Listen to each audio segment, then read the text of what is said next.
గత కాలంబు మేలు వచ్చు కాలము కంటెన్ అన్నాడో మహాకవి. ఆలోచించి చూస్తే మనలో ఎవరికైనా మంచి కాలం అనేది ముందే ఉందేమో అనిపిస్తుంది కదూ. ఎలా అంటారా? మనం ఆ సూక్తిని ఎప్పుడు గుర్తు చేసుకున్నా అప్పటికప్పుడు అది వర్తమానం అవుతుంది కదా. కాబట్టి ఆ వర్తమానానికి భవిష్యత్తే గొప్పదవుతుంది. మనిషిలో ఆశ అనే దీపం వెలుగుతూ ఉన్నంతకాలం రేపటి రోజు ఇవాల్టి కంటే బావుంటుంది అనుకుంటూ రోజులు గడిపేస్తుంటాం. సరే, ఏది ఏమైనా మనకు 3 కాలాలున్నాయి: గతం, వర్తమానం, భవిష్యత్తు. సింపుల్గా చెప్పాలంటే నిన్న, నేడు, రేపు. నిన్న ఏం జరిగిందో మనకు తెలుసు. ఇవాళ ఏం జరుగుతుందో కొంతవరకు తెలుస్తూనే ఉంటుంది. మనకు తెలియందల్లా రేపేం జరుగుతుంది అనేదే. అసలు రేపేం జరుగుతుందో తెలిస్తే మన జీవితం ఎలా ఉంటుందంటారు? చాలా థ్రిల్లింగ్గా ఉంటుంది కదూ. చెప్పలేం, అప్పుడప్పుడు భయంగా కూడా ఉండొచ్చు. భవిష్యత్తులో మనకేం జరుగుతుందో, జీవితంలో ఎలాంటి సంఘటనలు చోటు చేసుకుంటాయో అని తెలుసుకోవాలని దానికి అనేక విధానాలను అన్వేషించాడు మనిషి. అదే జ్యోతిష శాస్త్రం, హస్త సాముద్రికం, సంఖ్యాశాస్త్రం, ప్రశ్నాశాస్త్రం, గవ్వలాట, నాడీ శాస్త్రం. ఇలాంటివన్నీ కూడా భవిష్యత్తుని తెలియజేస్తాయంటారు. ఆ కోవకి చెందిందే చిలక జోస్యం. రండి బాబూ రండి, చిలక జోస్యం చెబుతుంది రండి బాబూ రండి. ఉన్నది ఉన్నట్టు చెబుతుంది, లేనిది లేనట్టు చెబుతుంది రండి బాబూ రండి.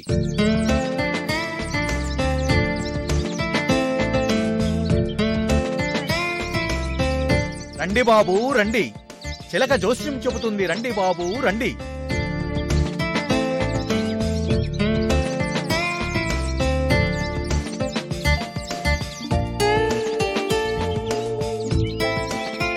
రండి బాబూ రండి, చిలక జోస్యం చెబుతుంది రండి బాబూ రండి. ఉన్నది ఉన్నట్టు చెబుతుంది, లేనిది లేనట్టు చెబుతుంది రండి బాబూ రండి. రండి బాబూ రండి, చిలక జోస్యం చెబుతుంది రండి బాబూ రండి. ఉన్నది ఉన్నట్టు చెబుతుంది, లేనిది లేనట్టు చెబుతుంది బాబూ రండి. కూర్చో బాబు, బహుమతి ఇచ్చుకో బాబు. ఎంత? 11 బాబు.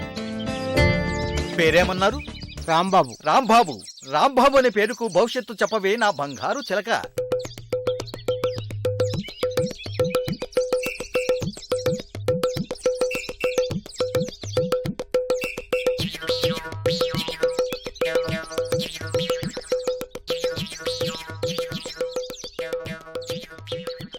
పార్వతి పరమేశ్వరులొచ్చారు. శివుడికున్నట్టు నీకు 2 భార్యలున్నారు. పార్వతితో పాటు గంగా భవానీ కూడా. నిజమేనా? ఏదో దాస్తున్నావు, నిజం చెప్పు. తర్వాత చెప్పు. మీరు గతంలో బాగా దెబ్బలు తిన్నారు. జీవితంలో ఉన్నదంతా ఊడ్చుకుపోయింది. ఇప్పుడు మరలా తిరిగి వస్తుందా రాదా అని ఆలోచిస్తున్నారు. అంతేనా రాంబాబు? తప్పకుండా పొందుతారు. మీరు దానికి శాంతి చేయాలి. శాంతి ఎంత చేయాలి? ఏం చేయాలి? నువ్వు ఒక 1116 ఇచ్చుకున్నావంటే నీకు ఒక మంచి తాయెత్తు కడతా. ఉన్నాయా? రేపు వస్తాలే, రేపు తీసుకొస్తాలే. కూర్చో, ఎందుకు తొందరపడుతున్నావు? ఒక 500 ఇచ్చుకోగలవా? నా వల్ల కాదు. మరి ఎంత ఇస్తావో చెప్పు. చెప్పవే రామచిలక. బాబు దగ్గర డబ్బులు దాచుకొని లేదంటున్నాడు. 100 రూపాయలు ఇస్తాను. ఒక 116 ఇచ్చుకో, నేను తాయెత్తు కడతా. పేరు చెప్పుకో. పేరు, నా పేరు చెప్పుకో. ఇప్పుడు నువ్వు రేపు తీసుకొస్తాను. కూర్చో, ఎందుకు తొందరపడతావు? సరే 100 ఇచ్చే. ఖర్చులకి లేవు, ఉన్నదే 100. మొహం అలా పెడతావు. రేపు వస్తాను. రాంబాబు, నువ్వు బూడిదైపోతావు చిలక మాట వినకపోతే. పో పో పో. సరేలే.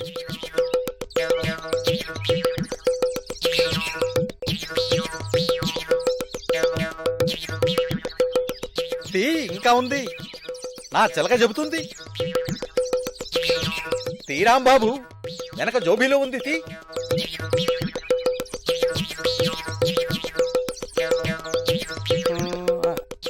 ఆహా, రే ఉంది చూసుకో.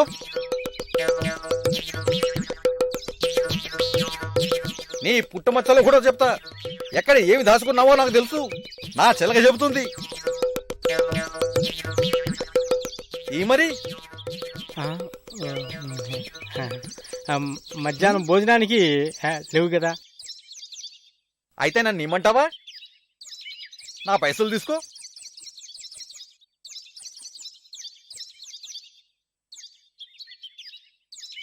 ఇంకో 30. పై జోబీలో ఉందో చూడు. ఇక్కడ పెట్టుకుని దేశమంతా ఎత్తుకుతున్నావు.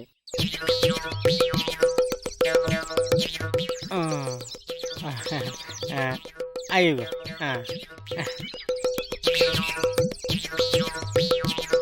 ఇప్పుడు చెప్పవే రామచిలక. చిలక చెప్పనంటుంది. ఇంకో 25 ఇవ్వు. నా డబ్బులు నాకు ఇచ్చేసాయి. నా డబ్బులు నాకు ఇచ్చేసాయి. నేను స్కూల్ ఫైనల్ చదువుతున్న రోజుల్లో మా ఊరికి ఒక సర్కస్ కంపెనీ వచ్చింది. మా నాన్న జోబుల నుంచి 5 రూపాయలు కాజేశాను. సర్కస్ చూశాను. అందులో ఫీట్లు నన్ను గుమ్మెత్తించాయి. కానీ ఆ రోజు రాత్రి ఇంటికి తిరిగొచ్చాక మా నాన్న పెట్టిన చివాట్లు తల దిమ్మెత్తిచ్చాయి.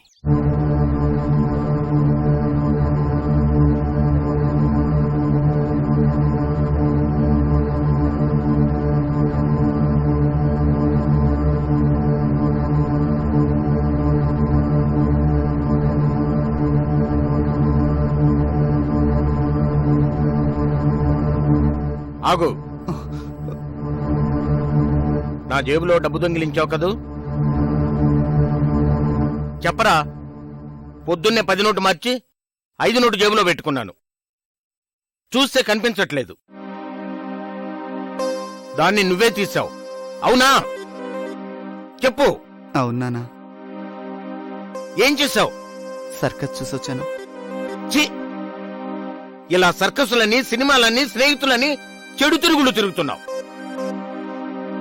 కనుకనే ఆ స్కూల్ ఫైనల్ తప్పావు. నువ్వింక బాగుపడవురా. నువ్వింక బాగుపడవు. నేను ప్లేడర్ గుమస్తాగా చాలీ చాలని జీతంతో బ్రతుకుతున్నాను. నిన్ను బాగా చదివించి నీ చేత ప్లేడర్ కోటు వేయించాలని తండ్రిగా ఎన్నో కలలు కన్నాను. అందుకోసం రూపాయి ఖర్చు పెట్టాల్సిన చోట పావలా ఖర్చు పెట్టి పొదుపు చేస్తున్నాను. దాంతో తమ్ముడు చదివించండి. నాకంటే వాడే బాగా చదువుతాడు. మార్కులు కూడా వాడికి బాగా వస్తాయి. ఎందుకు నాన్న, నాకు ఇంట్రెస్ట్ లేకపోతే చదువు చదువు అని ఎప్పుడు అంటావు? నేను చదవనా?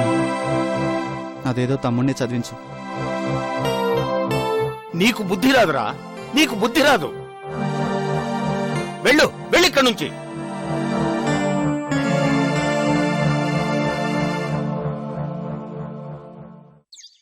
ఆ సర్కస్ కంపెనీ దాదాపు 2 నెలలు మా ఊర్లో ఉంది. అందులో పనిచేసే వాళ్లతో నాకు స్నేహం ఏర్పడింది. మరోవైపు ఇంట్లో నాన్న పోరు ఎక్కువైంది. అంతే, ఆ కంపెనీలో పనివాడిగా చేరిపోయి వాళ్లతో బొంబాయి వెళ్ళిపోయాను. అక్కడ నేను చాలా నేర్చుకున్నానయ్యా. 1, 2, 30 ఏళ్లకు పైగా నేను ఆ సర్కస్ కంపెనీలో పనిచేశాను. ఆర్జెంట్ల మీద ఫీట్స్ చేశాను. ఉక్కు తీగ మీద సైకిల్ తొక్కాను. ఇలా ఎన్నో ఫీట్లు చేశాను. బాగా ప్రాక్టీస్ చేసేవాణ్ణి.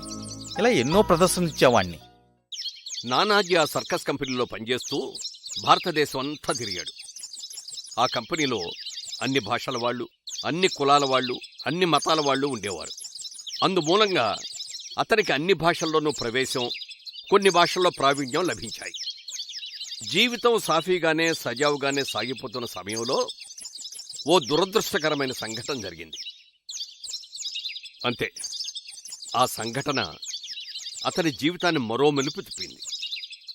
సర్కస్ కంపెనీ వాళ్ళు పనిలోంచి అతన్ని డిస్మిస్ చేశారు.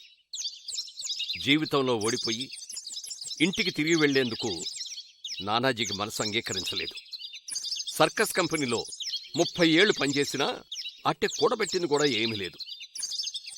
దేవుడా, నువ్వే నాకో దారి చూపించాలి అంటూ ప్రతిరోజు నిద్రపోయే ముందు, నిద్ర లేచాక కూడా కనిపించని ఆ భగవంతుడిని ప్రార్థించేవాడు.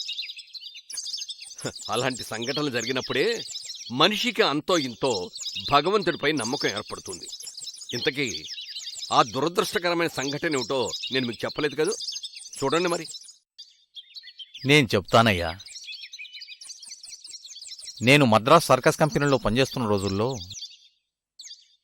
ఒకసారి గడకర్ర మీద పాకుతూ పైకెక్కి అక్కడి నుండి పట్టుజారి కింద పడ్డాను. ఆ? అయ్యో. అది ఎంత ఎత్తుందనుకున్నారు? సుమారు 2 తాటి చెట్లంత ఎత్తుంది. అంతే, ఈ కుడికాలు విరిగిపోయింది. సర్కస్ లో పనిచేసేవాడిని అంటున్నారు కదా, మరి జ్యోతిష్యం ఎలా చెబుతున్నారు? సర్కస్ కంపెనీలో ఉద్యోగం పోయింది. కాలు పోవడం వల్ల ఏదైనా బరువు పని చేయలేను. ఏం చేయాలరా భగవంతుడా అనుకుంటూ ఒకరోజు మద్రాసు మెరీనా బీచ్లో కూర్చున్న నా దగ్గరికి ఒక చిలక జ్యోతిష్యుడొచ్చి నేను అడగకుండానే నా జాతకం చెప్పాడు. తర్వాత రోజు నాకతను ఆ బీచ్లోనే కనపడేవాడు. నన్ను చూసి నవ్వేవాడు. ఓ వారం 10 రోజుల తర్వాత నేను ఆయన్ని పట్టుకుని నాకు చిలక జ్యోతిష్యం రహస్యాలు చెప్పమని కూర్చున్నాను. ఇక అంతే, అతను చెప్పిన వివరాలు, పద్ధతి అన్నీ పట్టుకుని మోర్ మార్కెట్కెళ్ళి ఒక చిలకని తెచ్చుకున్నాను. నెమ్మదిగా ఇక్కడికి చేరాను.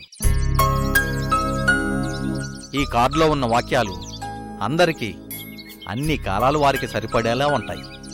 అందుకని వాటికి ఎవరికి వారు తమకు సరిపోయేటట్టు అన్వయించుకుంటారు.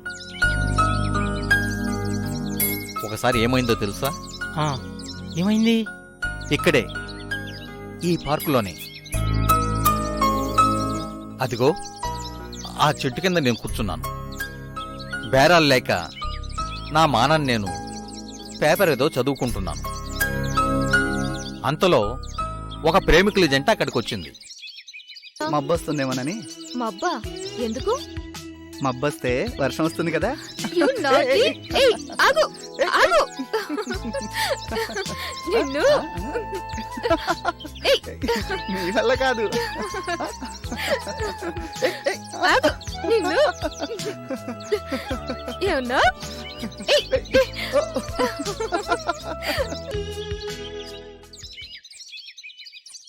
ఆహా, సీతారాముల కళ్యాణం. సీతారాములతో పాటు లక్ష్మణ భరత శత్రుఘ్నులు. ఆ క్రిందేదో రాసుంది చూడండి, అదేంటి? మీరు మరీ మంచివారు. ఆ మంచితనమే మిమ్మల్ని ఇబ్బంది పాలు చేస్తుంది. అంటే వద్దంటున్నాను. ఎందుకంటే నీ జ్యోతిష్యంతో పాటు నా జాతకం కూడా తెలిసిపోయింది కాబట్టి. నిజమే, మనకు ఎలాగూ పెళ్ళైపోతుంది కదా. అయితే 6 పిల్లలు పుడితే మాత్రం మా తల్లిదండ్రులు చాలా సంతోషపడతారు. ఎందుకో తెలుసా? మా అమ్మా నాన్నకి పిల్లలంటే ప్రాణం. నీకు తెలియదేమో, మా ముత్తాతకి మా తాతగారు ఒక్కరే సంతానం. అలాగే మా తాతగారికి మా నాన్న ఒక్కరే. మళ్ళీ మా నాన్నకి నేను ఒక్కడే. ఇదేదో వంశపారంపర్యంగా వస్తుందని మా అమ్మా నాన్న బాధపడుతుంటారు. ఇప్పుడు ఈ జోష్యం గురించి చెప్తే ఎంతో సంబరపడిపోతారు. వెంటనే పెళ్లి చేసుకోమంటారు. నో, ఈ పెళ్లి జరగదు.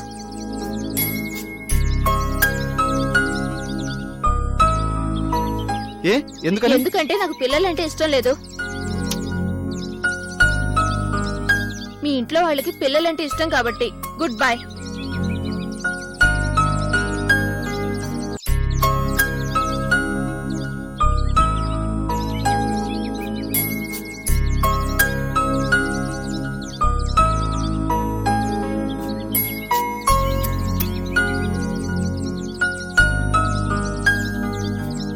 అలా ఈ కార్డులో రాసిన వాక్యం ఎంతో తమాషాగా ఆ ప్రేమికుల జంటకు అతికినట్టు సరిపోయింది. మీరు మరీ మంచివారు. ఆ మంచితనమే మిమ్మల్ని ఇబ్బంది పాలు చేస్తుంది. ఆ కుర్రవాడు మంచివాడు కనుకనే ఆ పేద పిల్లను పెళ్లి చేసుకుని ఆదుకుందామనుకున్నాడు. కాని ఆ పిల్ల వద్దని వెళ్ళిపోయింది. చిలక జోస్యం కరెక్టే కదా? కరెక్ట్ కాదని ఎవరు చెప్పగలరు? అందుకే నానాజీ దగ్గర ఉన్న కార్డులని ఎవరైనా సరే వాళ్ళ భవిష్యత్తుకు సంబంధించి ఆశాజనకమైన మాటలే చెప్తాయి. ఏది ఏమైనా మన జీవితాలు రోజురోజుకే సమస్యల వలయాలుగా మారిపోతున్నాయి.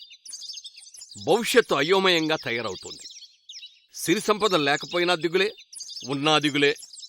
ఈ పరిస్థితుల్లో రవ్వంత ఆశ మనకు కొత్త ఊపిరిని పోస్తుందన్న వెతుకులాట మనలో ఉన్నంతకాలం నానాజీ వ్యాపారానికి ఢోకా ఉండదు. ఒకవేళ అతను ఎక్కడైనా మీకు కనిపిస్తే మీరు కూడా జోస్యం చెప్పించుకోండి. భవిష్యత్తుపై ఆశలు పెంచుకోండి. మళ్ళీ కలుద్దాం. నమస్తే.